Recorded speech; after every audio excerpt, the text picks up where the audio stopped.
మీరేం చెప్పదలుచుకోరు సతీష్ మాది గారు? ఫైనల్గా ప్రభుత్వం మీ ముఖ్యమంత్రిని ప్రభుత్వాన్ని మందకృష్ణ మాదిగా డప్పుతో బ్లాక్మెయిల్ చేస్తున్నారని చెప్తున్నారు. అంటే మీరు ప్రభుత్వం తరపున మీరు ప్రభుత్వంలో ఉన్నటువంటి కాంగ్రెస్ పార్టీ నాయకులు అంటే మీరేం డిమాండ్ చేస్తారు మందకృష్ణ నుంచి? మందకృష్ణకు మీరేం సలహాలు సూచనలు? నేను ఒకటే చెప్తున్నాను, మందకృష్ణ మాదిగ గారు ఎంఆర్పిఎస్ అంటే మాదిగ రిజర్వేషన్ పోరాట సమితి. ఆ సంస్థతోనే ఇప్పుడు తెలంగాణలో అవసరం లేదు, ఆ ఎంఆర్పిఎస్ అవసరం లేదు. ఇక రిజర్వేషన్ ఫలాలు న్యాయబద్ధంగా వచ్చినాయి, వర్గీకరణ అయిపోయింది. మాదిగలకు 9% వచ్చింది, గ్రూప్ 1 ఉన్న బుడగజంగాలకు 1% వచ్చింది, మాలలకు ఉన్న అందరు కలుపుకొని వాళ్ళకి 5% వచ్చింది. వర్గీకరణ అయిపోయింది, అది న్యాయబద్ధంగా జరిగింది. ఏమింత కృష్ణమాదిగా చెప్పినట్టు కానీ అటు ఇటు ఏమింత ఒక అక్షరం ముక్క అక్కటి ఇటు కదిలిచినా ఇది మళ్ళీ కోర్టుకు వెళ్ళిపోయి కొట్టుడు అవుతుంది. ఎందుకు కమిషనే తప్పు చేసినట్టు అవుతుంది. ఇప్పుడు కృష్ణమాదిగా చెప్పినట్టు చేస్తే ఆ రోజు ఎందుకు చేసినావు, ఈ రోజు ఎందుకు ఇట్లా చేసినావు అని కృష్ణమాదిగా బెదిరిస్తుండు కమిషన్. నేను చెప్పినట్టు చేయంటాడు, వీడు చెప్పినట్టు చేస్తే, ఈ కృష్ణమాదిగా చెప్పినట్టు చేస్తే రేపు కోర్టులో నిలబడకపోవచ్చు. ఫస్ట్ ఎట్లా చెప్పినావు, అసెంబ్లీ తీర్మానం చేసారు, ఇప్పుడు ఎట్లా చేసినావు అంటారు. అదే రకంగా ముఖ్యమంత్రిని కూడా ఏమయ్యా ముఖ్యమంత్రి, నీవు ఆ ముఖ్యమంత్రి లేకపోతే మందకృష్ణ మాదిగనా?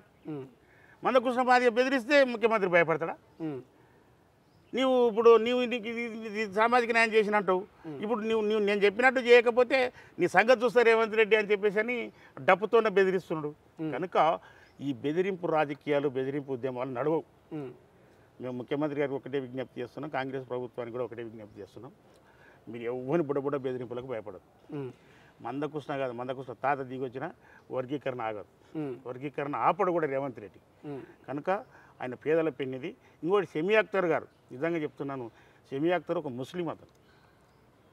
ఆయన ఒక పల్లెటూరు ప్రాంతం నుంచి వచ్చినాడు, నల్గొండ టౌన్లో ఒక మాలవాడ మాదిగవాడ మధ్యన ముస్లిం వాడ నుంచి వచ్చినాడు. ఆయన అన్నీ తెలుసు ఆయనకు స్థితిగతులు, కనుక ఆయన కరెక్ట్గా ఇచ్చిండు.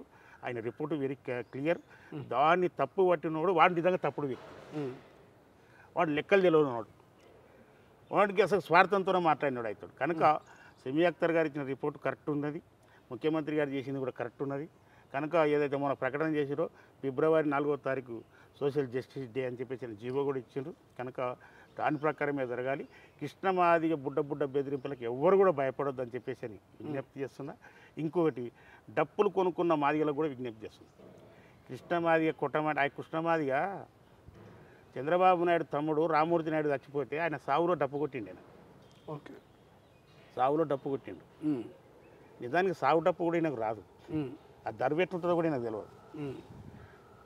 దరువులో చాలా రకరకాలు ఉంటాయి, పెళ్ళికో దరువు ఉంటుంది, పిల్ల పండుగ దరువు ఉంటుంది, డ్యాన్స్ చేయడానికి సిందాడడానికి సిందేసే దరువు ఉంటుంది. నేను ఛాలెంజ్ చేస్తున్నా కృష్ణమాదిగ, నేను డప్పు సంకనేసుకొని దరువులు కొడదాం రా.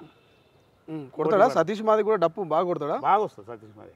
నేను చిన్నప్పటి నుంచి బడికి పోయి వచ్చి మా ఇంటి పక్కనే ఉండే డప్పులు కొడతాడు. ఇప్పుడు వాస్తవానికి డప్పులు అందరి ఇండ్లలో ఉండవు, ఎక్కడైనా సరే కానీ ఒక 5-6 ఇండ్లలో ఉంటాయి. కానీ ఇప్పుడు కృష్ణమాదిగ ఏం చేసాడు, ప్రతి ఒక్కడు కూడా కొనండి.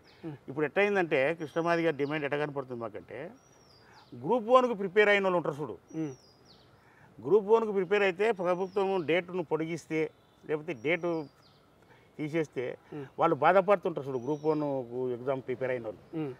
అట్లా వీళ్ళు విషయం చెప్తున్నాడు ఏమని, వీళ్ళు డప్పు కొట్టడం నేర్చుకున్నారు, డప్పు కొనుక్కొచ్చుకుర్రు, నువ్వు ముఖ్యమంత్రి నువ్వు పర్మిషన్ నేను దేశంలోనే నెంబర్ 1 నిలబెడతా తెలంగాణను, సాంస్కృతికంగా నేను డప్పు కొట్టాలి, డప్పు కొట్టడానికి నేర్చుకున్న వాళ్ళు ఉండరు. ఈ డప్పులు కొట్టడానికే వాళ్ళు పుస్తకం డప్పులు కొనుక్కొచ్చుకోరు, ఉద్యోగస్తులు కూడా డప్పులు కొనుక్కొచ్చుకోరు.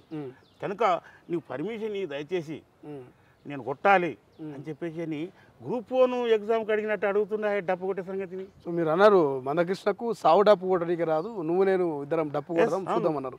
ప్రపంచంలో ఏ మూల ఏ క్షణం ఏం జరుగుతుందో వేగంగా తెలుసుకోవడానికి తొలి వెలుగు వాట్సాప్ ఛానల్ని ఫాలో చేయండి.